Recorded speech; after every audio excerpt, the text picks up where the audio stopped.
broadcast network, AFTERBUZZ TV. Over 20 million weekly downloads in over 150 countries, and your number one source for after-show entertainment.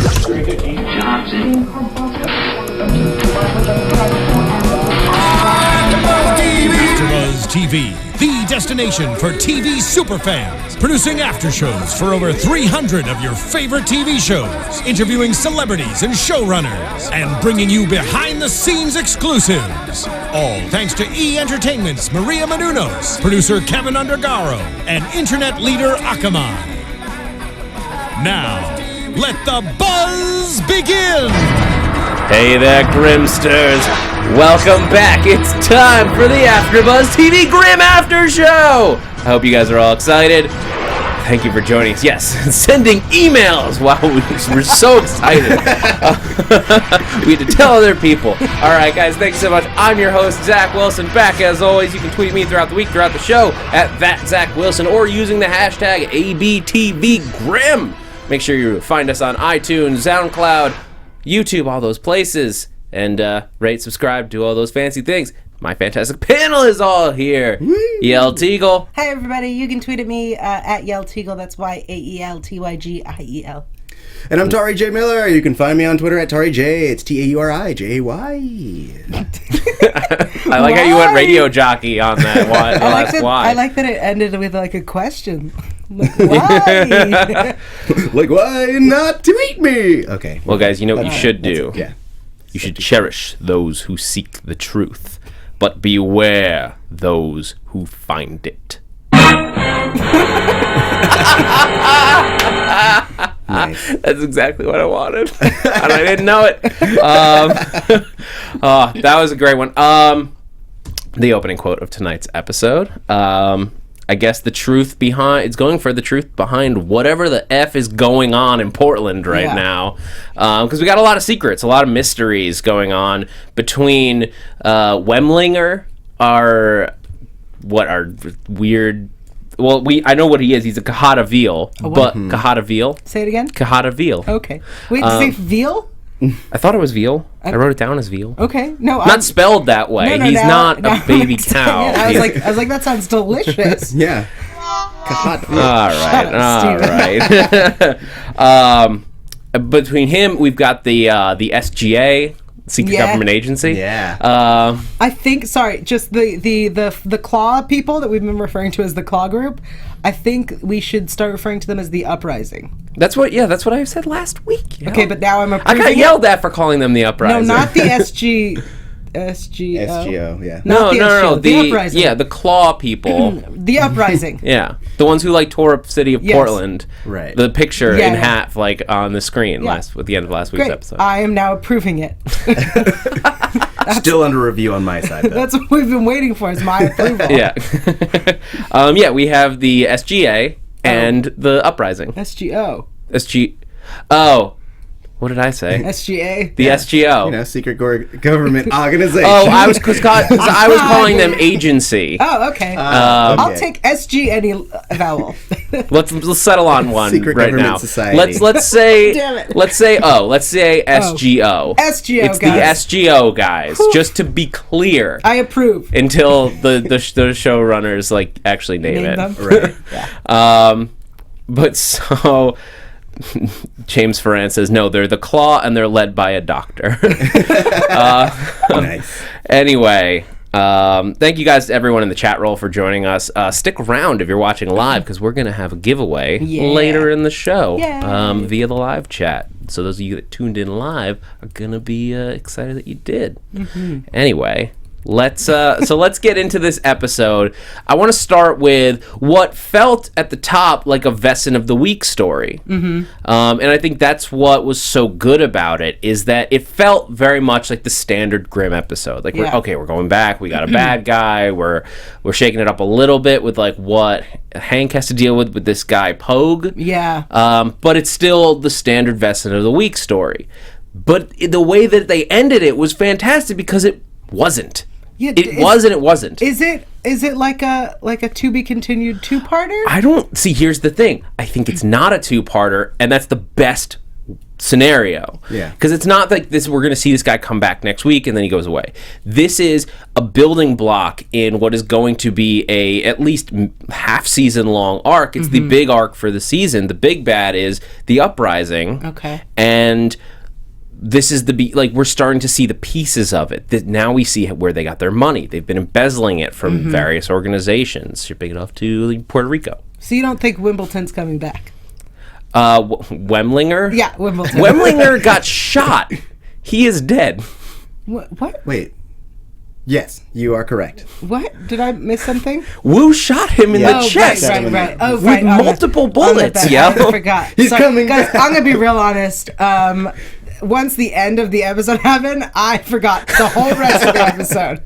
Don't worry, Yael. We're going to talk about it. I know, but I just want to be honest that that happened. I went, yeah, I don't remember what else happened this episode.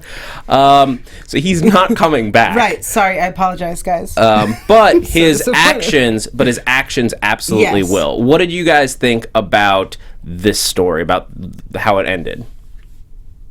Did you enjoy it as a Wesen of the Week story, or what did you think about how they played it? Okay. Well, I kind of I called that he was part of the uprising from the moment that he made his 911 call and was so adept at essentially being fake sad.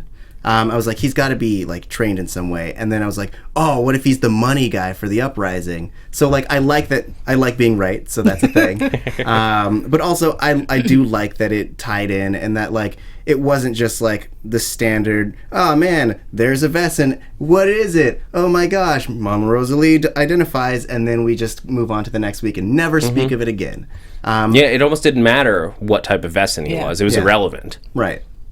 I really liked the idea of us seeing that these crazy crimes that are inexplicable are still occurring, and now that Nick is off Grimm duty and is on baby duty, we have to see Hank deal with that and try to explain it away in a way that he hasn't had to in a long time, and Wu also having to help explain it. Well, now they're Nick's shoes. Yeah. Well, it's a little bit of, it's a tough situation for them because it sort of showed how much of a disadvantage they're at being now in this world where they know that this guy's probably Wesen, but completely unable to prove it without Nick's help. They need a Grimm. Yeah. They need a Grimm to help them do it. And now Hank is in Nick's old shoes of being like, no, partner, it was just gardening tools. That's a great explanation. I feel like this is a thing. I feel like we should keep following this. Can you explain to me why you brought Burkhardt in for this? Just second opinions? I don't trust you. Yeah, I felt terrible for Prague in that moment where he's like, what, I'm not good enough for you? He's the second girlfriend. I mean, that's sort of what he is. Yeah. Hank's I don't need a partner. Renard, he needs a partner, though. I just really like that he was to Renard, he was like, how am I supposed to, what do you want me to do? Yeah. And Renard's like, figure it out. Because he doesn't have any answers. Yeah. The captain's like, oh. What do you think Nick did all this time? Worked it out. But I mean, as much as I wish we would skip Wesen of the Week, I like the idea of seeing Hank deal with the situation. And I like that we're, instead of just Wesen of the Week, it is relevant Wesen of the Week. Well, here's the thing that I think was so great about this episode is that I never felt like except for maybe the first minute where it's okay, we're setting up the Wesen of the Week. Yeah. It never felt like a Wesen of the Week story because it wasn't hunting down what kind of Wesen he is and how to kill him. It was, there's a crime. Nick wants to be involved in this crime because that is what his life is. Yeah. And it is disrupted by the fact that he's not supposed to be at work anymore. And Hank now has to deal with this. It was more about how this case affected the people that we care about, Nick wanting to be there but he's not supposed to, Hank having to be there but not being able to deal with the things that he's presented with. It was more about that than it was about the case. And of course we got some of that with the U.S. Marshals, and it was about Nick trying to help and not being able to. Although the captain had a good idea of that's smart. little slow, but it was smart. Yeah. I mean, those U.S. Marshals. Somebody in the chat roll was like, "Those U.S. Marshals are idiots." I think they did as much as they could. They don't know what's up. Yeah, but also like, this guy he's charged with money laundering. Like that's what they needed him for. Yeah. He's a pencil pusher. Yeah. But they're telling you have cops telling you this is a key suspect in a murder investigation. Maybe stop and listen. Right. But they see two of them, small guy, reasonable to think they can handle it. Right. Right. Yep. And then they're both dead. Gross. Like blood everywhere. Yeah, seriously. This So was good. It was I will say that like that whole everything that took place in that gas station was very well shot, and it was very, very well lit and beautiful. Like even especially when the cops were there, so it was the combination of the green light of the atmosphere and then the red and the blue. That was really well done. I also really like that it reminded me that in Portland, that people gas up your car. Yes. That also, I was like, oh, I forgot that's a thing. Yeah, there's some gas stations in LA that do it, and all gas stations in New Jersey. Forgot that's a thing. Yeah. I was like, wait, there's a guy gassing up their car. Yeah, there's a moment where you're like, who is this man? They're in cahoots. He's a member of the uprising. Did he live? The gas attendant. I imagine he just went back inside. I don't think there was any reason for Wimbledon? for Wemblinger to go back. He wouldn't have gone back in like out of his way to kill this guy. I think it was he probably killed the two U.S. Marshals and then ran. Sure. Right. Fine. I want to imagine that guy's dead. Sure. Why? I don't know why you want this poor gas attendant to be dead. People can pump their own. Have his throat ripped out by a cajada veal. New law veal. Oregon. Go on. He makes veal of people. Ha! Ugh. Good one. Nice. But at the big thing that like is like driving this arc forward is the very end of this storyline with Betty. Yeah. I wrote it down as Patty and then fixed it to be Betty. Betty and Wemblinger in cahoots in this like crazy hacker heaven of an apartment. Yeah, but as soon as she was there, I was like, she's involved. Yeah, of course. In the beginning, like that wasn't a surprise, and I felt like it was very naive of Hank to like accept it. Yeah. That she was there and she wasn't involved. I think it was reasonable. I didn't really suspect her. I think I got into that standard Law and Order mode where it's like they go to the other people involved in the case. Mm-hmm. They give like X detail. Right. And then we leave them alone and never see them again.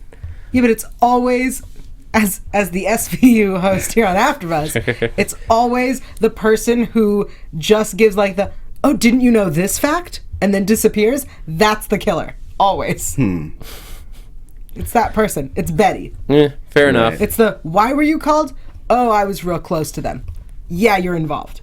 I will say, as soon as they got into the apartment, I was like, she's totally involved. Oh, like, Yeah, of course. Yeah. Which was like, so I was screaming at the television about them like leaving her alone. She's like, not to reenact it, but like she was saying how he Please forced do. her, but it was like her apartment. Yeah, Yeah. like, all of that There's no stuff way. was set up in her Yeah. apartment. Yeah. I like at the end when, what's the new, I don't like this new partner. What's his name? Pogue. New partner. I'm calling him newbie. When he was like, wait, they were having an affair? I was like, yeah, that makes sense. Let's go Totally. with that. I mean, I would totally I thought that was a reasonable thing. Like Yeah. she fell in love with him and he used her. Sure. Like that's a normal like. That's a normal relationship. Well, but like when you're dealing with these kinds of crimes, like Yes. Law and Order Absolutely. would do that. Absolutely. And you would 100% believe that like this person fell in love with this guy, or this guy tricked her into falling in love with him, and he used her to do any kind of money making scheme that he came up with. Never wanted an SVU Grimm crossover more than I do right now. Look, I can tell you from the Bo and Sleepy Hollow crossover, no. Oh, I thought you were No, going to say it's possible. 1,000 times no. I don't know. I Absolutely. feel like it would be really good because essentially it would be their first like non-Wesen kill, and then at the end the whole story could be like, oh, it turns out that humans can be monsters too, right? It'll be the series finale.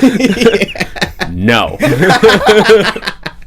I'm putting the kibosh on this. Right. Don't let NBC think of it, because Fox royally messed it up. I mean, SVU keeps crossing over with the other Dick Wolf properties. They might as well cross over That's with Grimm. fine, though, because they don't have magic.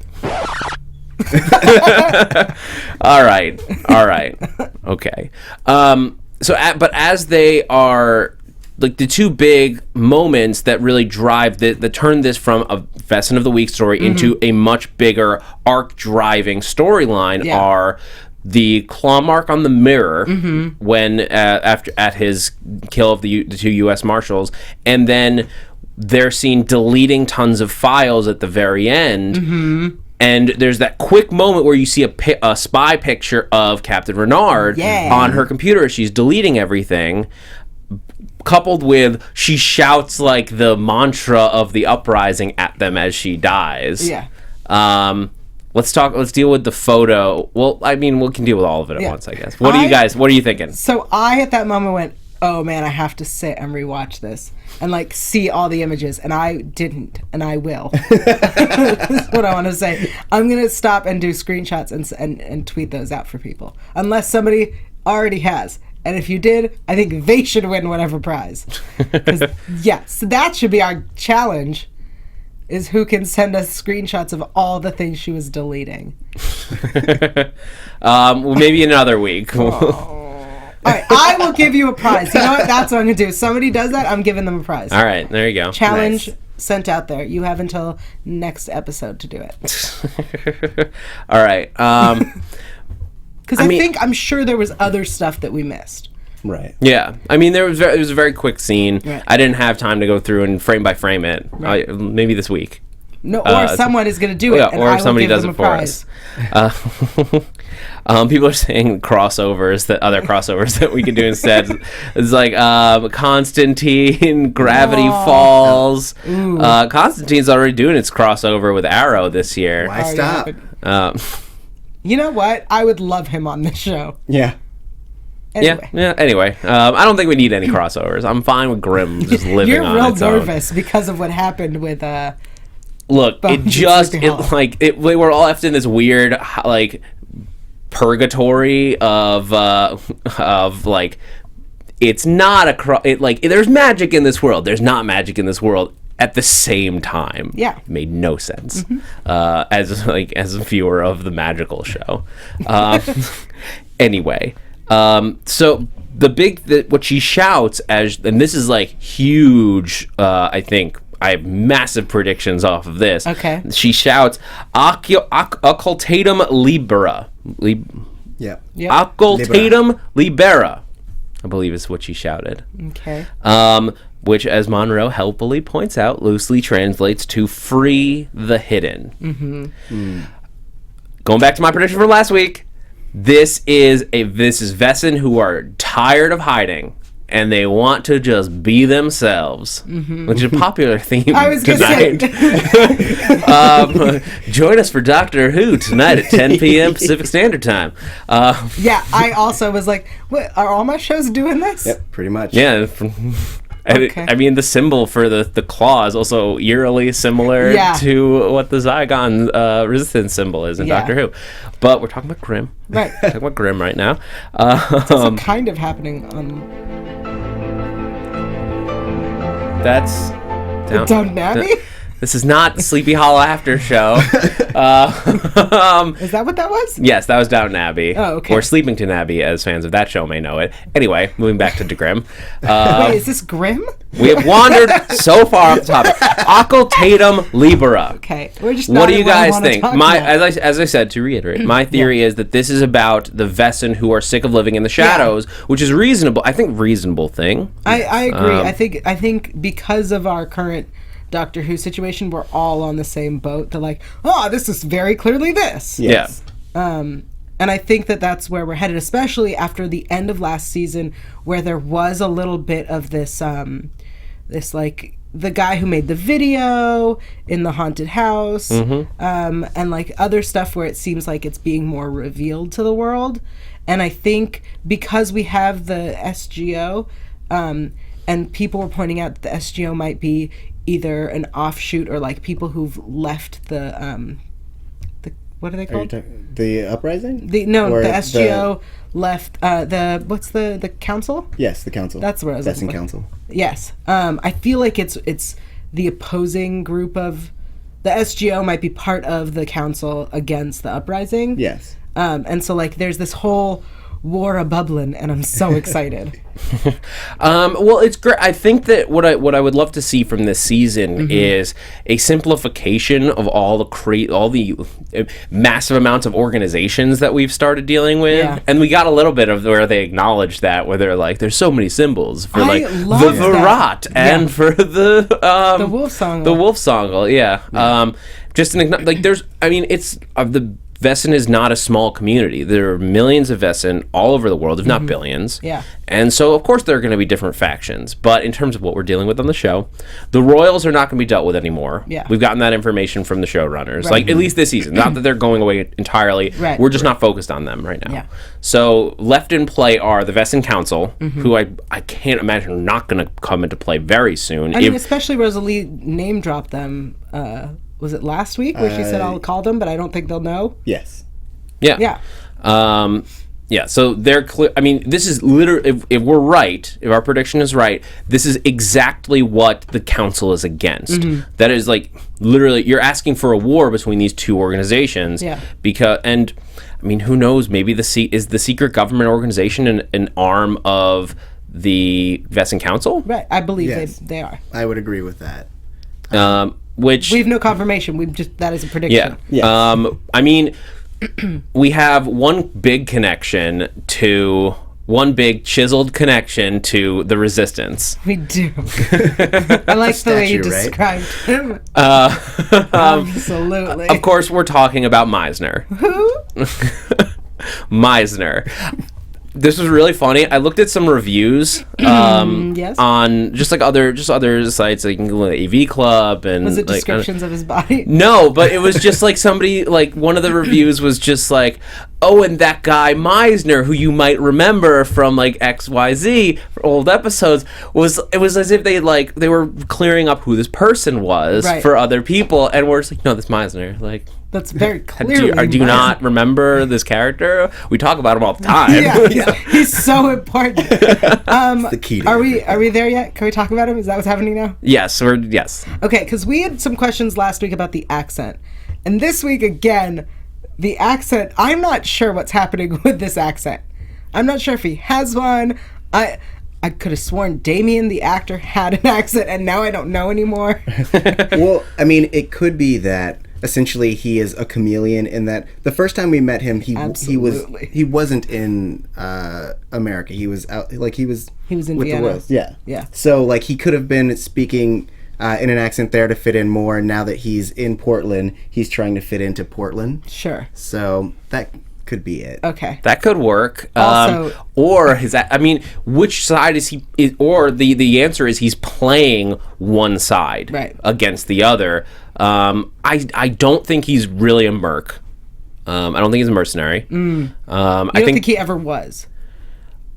No, I Okay. think there is someone that he is working with or for. Like, I don't know what it is, but I don't think he is he's too involved at this point to be a mercenary. A mercenary is a soldier that you send with a specific task. Right. He, at this point, seems way too involved in whatever the SGO is doing, whatever the resistance is doing. He's been found in too many places to be a mercenary. Okay. Right. That's how I feel about it. I like it. That last And scene. the big last scene, my and God. don't worry, guys. The chat roll. We will absolutely go back, and we're going to talk about Nick and the house and Adeline and all that stuff. Okay. We will, and there will be time for it. But this is where we are right now. Oh yeah, we Meisner and the cage. What's in the cage? Okay. I'm gonna say it. I think Hexen Beast Juliet is in the cage. You think this is a? I think this is a Juliet is dead. Hexen Beast that is in that body is alive. I believe Bitsy is returning.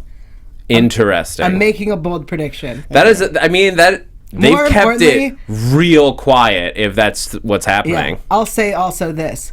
Him coming out of the cage after fighting with something in there. It's not Diana, that's for sure. course. Yeah. It's not Trouble because it was animalistic sounds and Trouble can speak. Right. Yeah, Trouble. That's true, though. I think we can cross Trouble off the list, right? Because she would have been yelling at him. We would have heard her swearing at him, or like just call, like, "What are you doing?" Like she would have spoken. Yes. Yeah. But him and the shirt and the. To support your Yael, drink some water, please. To support your claim, I would support that by referencing Adeline's kind of talk earlier, where she's referring to the Hexen Beast as a different entity, and that like it kind of overtakes her, and if it comes back, then it will make her a different person. So effectively, to circle back to your thing, it could be that Juliet is dead, and now the Hexen Beast is the Beast.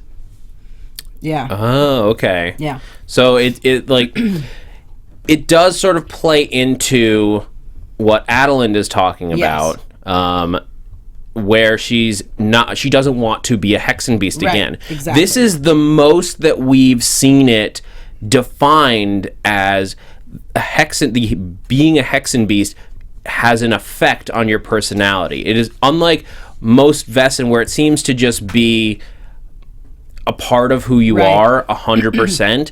The Hexen Beast side and the human side, which all Wesen sort of have that human side. That's just how Wesen in this world are designed. But they are but she's treating it like they are very distinct personalities. Yeah. Right. And I think, yes. I want to talk about Adeline when we talk about Adeline. Okay. But in terms of what this would mean towards Juliet, I wanted to bring it up. Yes, I think we're all on the same page that it's very possible that in that cage is the Hexen Beast in Juliet's body, played by Bitsy. I mean, to be honest, I don't have anything else that like wouldn't be something 100% new. Right. Mm-hmm. Yeah. Because the only characters that are out of play at the moment and that we know of would be Diana. Right. If you want to stretch, you could say Renard's mom. Yep. Kelly's dead.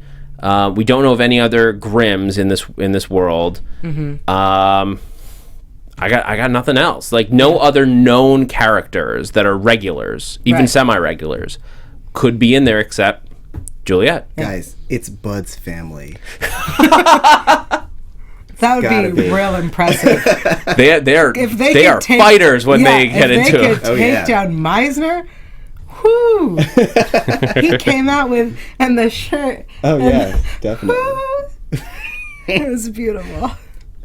He wasn't even fighting. They were just trying to get his clothes on. Yeah. guys, I'm going to be honest. It was me in the cage.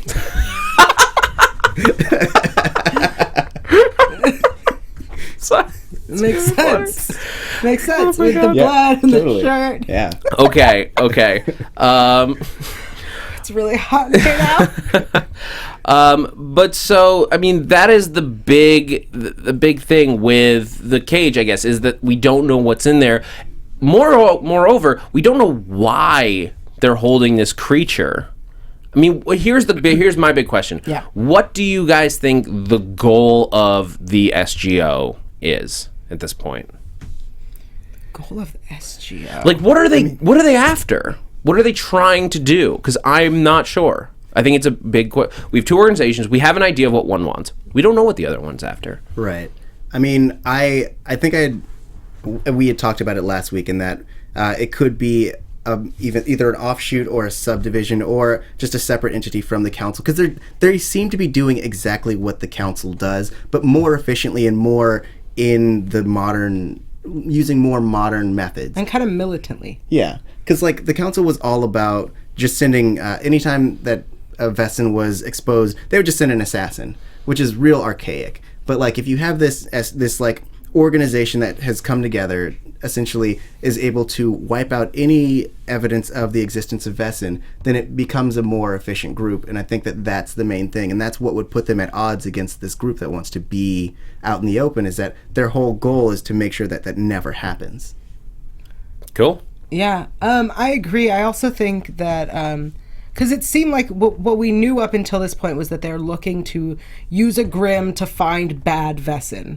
And I think that originally that was what they did, is that they just took care of bad Wesen in the way that Grimms have the whole time. But now, because of the uprising, they've kind of switched focus, maybe, or they've realized that this is what they need to be doing now. Right. But I definitely think that they're part of the council, that they're trying to keep the Wesen hidden. Yeah. It adds up. Yeah. It would certainly fit with where Meisner has been with the resistance. He keeps a similar company. Yeah. Here's my question: why, if this is a group of Wesen, why do they need a Grimm? Because Wesen can see other Wesen.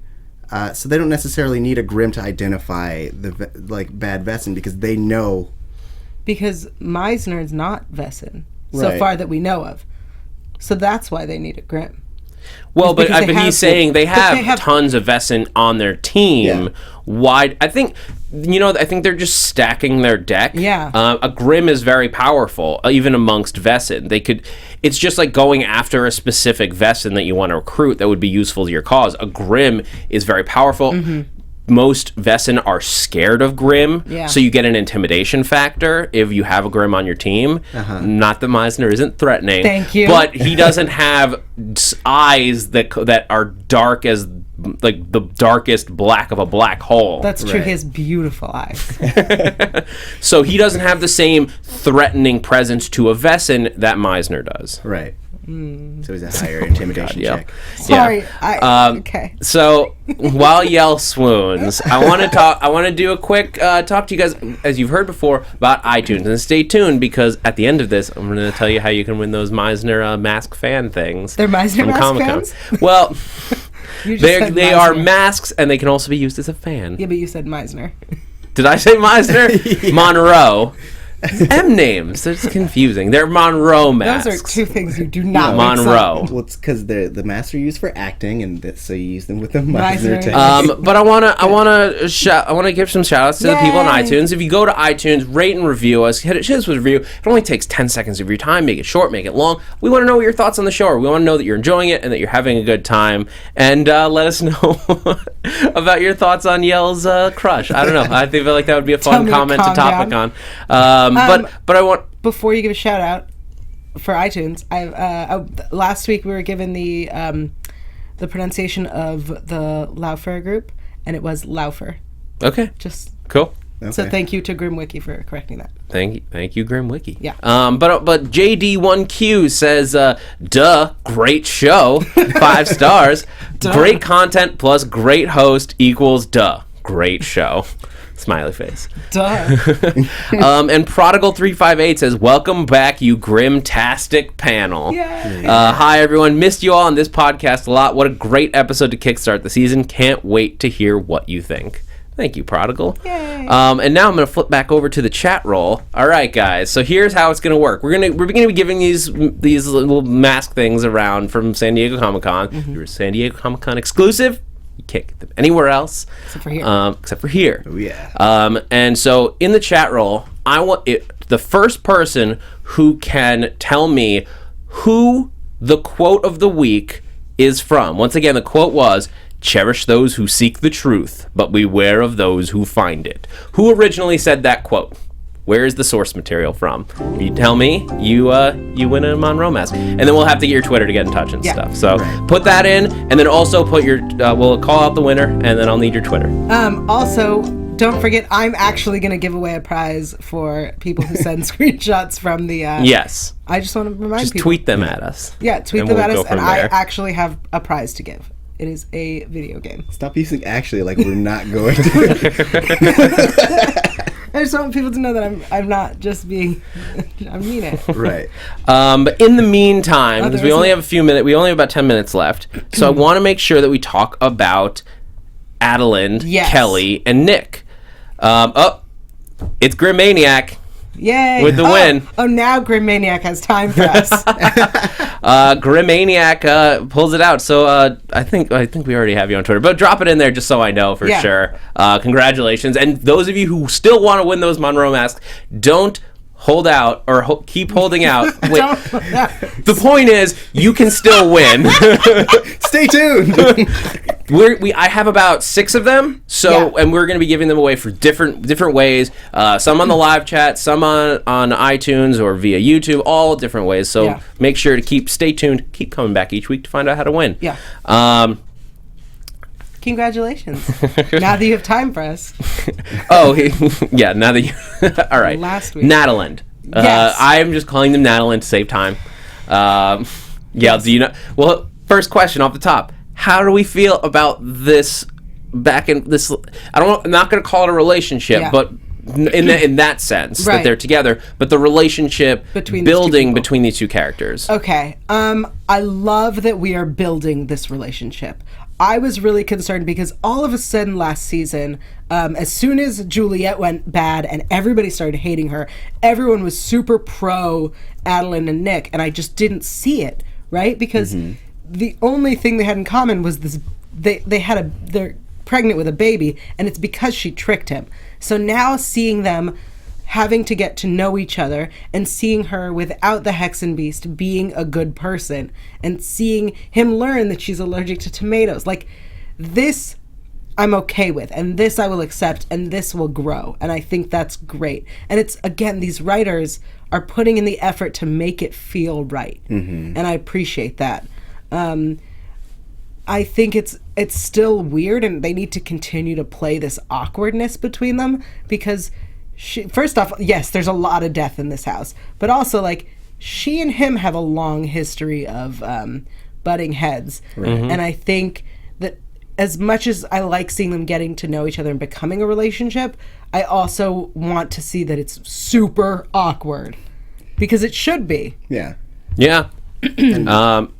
Sorry, Tara. So I was just going to say, and Adeline plays it really well. Like, the acting in these scenes are phenomenal. Claire is amazing. Oh, yeah. And I agree. I like that it's a slow build. I like that you finally... Because I feel like this is the first time you really get a sense of Adeline as a human being. Yeah.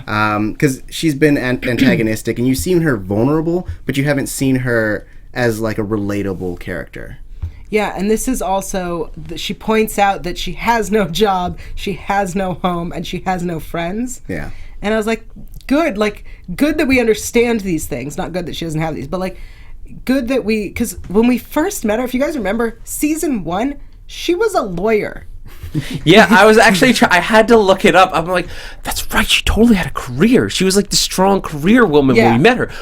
Where's this character gone? Yeah. I would like to see her go back into law. Like, I would like to see her go back to work. Not now, because she just had a baby. I get maternity leave. But I mean, like, I would like to see her have more to do with her time than just be this witch, you know? Yeah.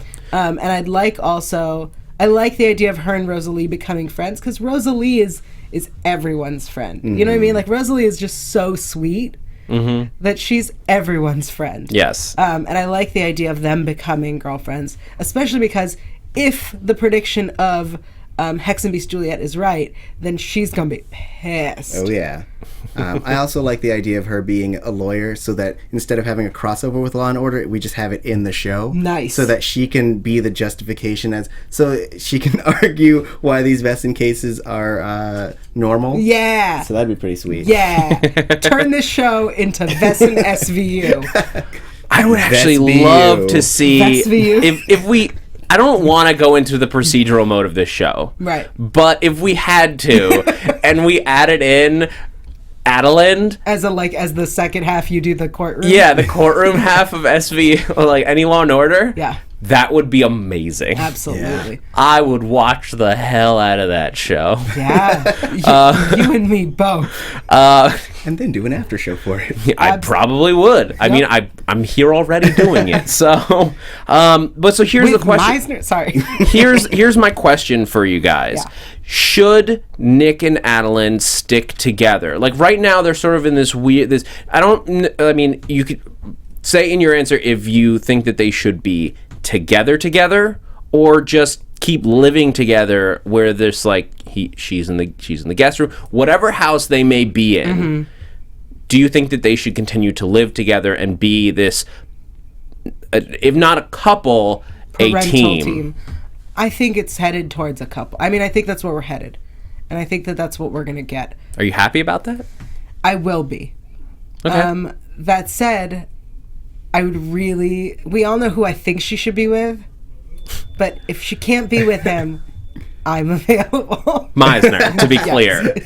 It's been a while since Madeline. I guess we need a different name. There's really hard to hear the difference. Adeline. It was Adeline. Oh, it was Adeline, just to make this really difficult. Yeah. Because the Wesen names aren't difficult enough. Adeline. Sure. I bet for this show, yes, Adeline. Yeah. All right, Adeline and Nataland. Tari, what do you think? I personally, I don't want them to be a couple. I feel like that's too easy. Like for it's just to be like, all right, now that they have a baby together, of course they're going to be. You never want people to get together. I want it to. I don't want it to be forced. Is the thing. Like just because you have a child together doesn't mean that you have to end up together. Like not to spoil Scrubs or anything, but the main character had a baby and he didn't end up with his baby's mother. Spoiler alert.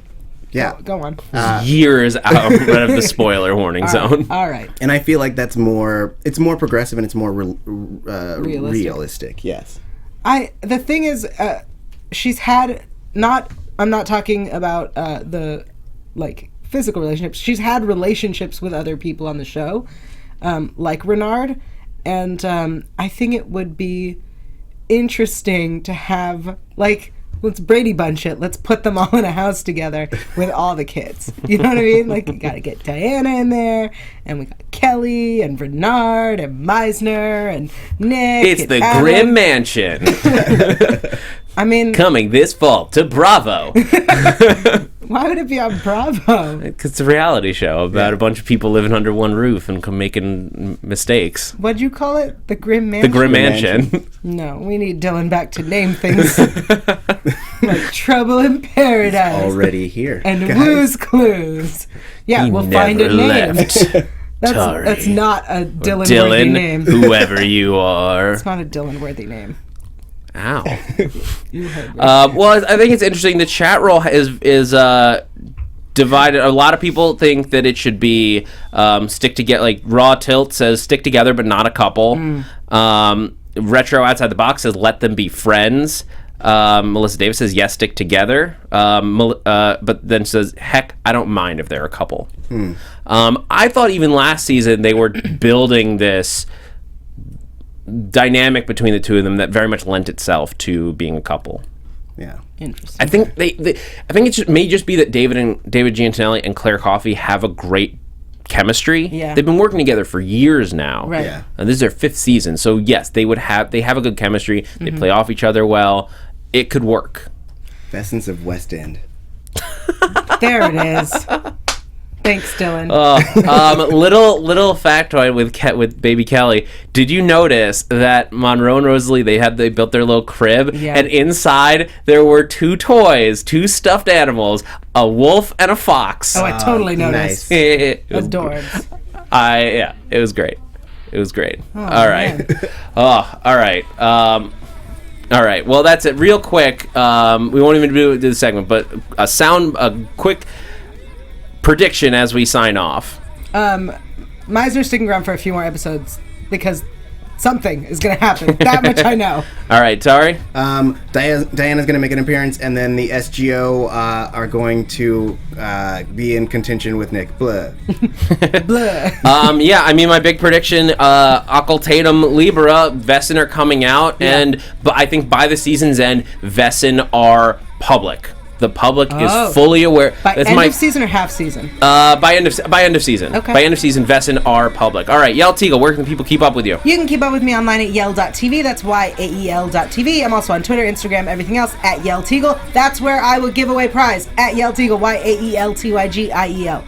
And I'm Tauri J. Miller. You can find me on Twitter at Tauri J. It's TAURIJAY. You guys can find me on Twitter at @Zach Wilson, THATZACHWILSON. A whole bunch of shows here at AfterBuzz, including Agents of S.H.I.E.L.D., Doctor Who, The Muppets, a whole bunch. Guys, I'm Zach Wilson. Thanks for geeking out with us. From executive producers Maria Menounos, Kevin Undergaro, Phil Svitek, and the entire AfterBuzz TV staff, we would like to thank you for listening to the AfterBuzz TV Network. To watch or listen to other after shows and post comments or questions, be sure to visit AfterBuzzTV.com. I'm Sir Richard Wentworth, and this has been a presentation of AfterBuzz TV. Buzz you later. The views expressed herein are those of the hosts only and do not necessarily reflect the views of AfterBuzz TV or its owners or principals.